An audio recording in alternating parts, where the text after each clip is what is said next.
To se poseru teda. Hele, tak já jsem se dneska rozhodla, že toho mám dost.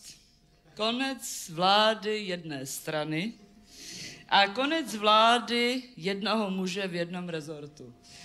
Zajisté všichni znáte Petra Vášu, že? Fyzické básnictví. Petr Váša. Vás to nudí?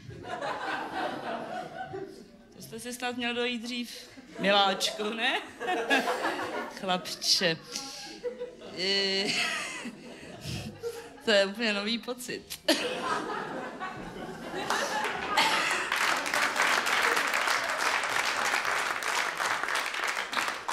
Takže prostě já jsem se rozhodla, že to nebude Petr Váša, který dělá v České republice fyzické básnictví a má na to copyright.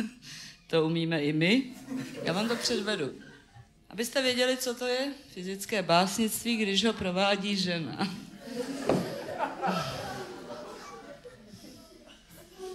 Báseň se jmenuje Houpou se houpou.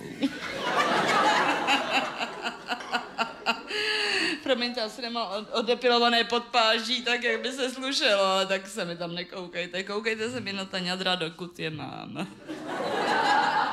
Laskavě, no. Houpou se houpou mé velké prsy. V touze se koupou milenců trsy.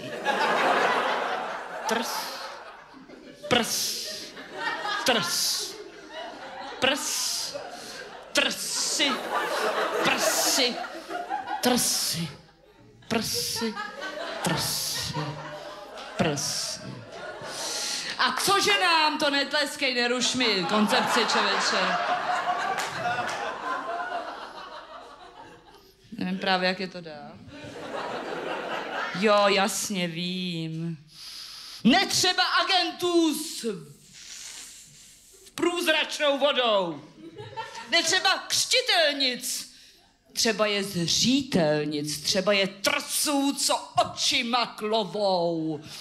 Klovou se klovou mé báječné prsy. Na háčku plovou mých milenců trsy. Mé prsy, mé trsy, mé prsy, mé trsy, mé prsy, mé trsy, mé prsy, mé trsy, mé prsy, mé trsy, mé prsy, mé trsy, mé prsy, mé trsy, mé prsy, mé trsy, mé prsy, mé... No to nepropíchnu. Trsy, prsy. Ach.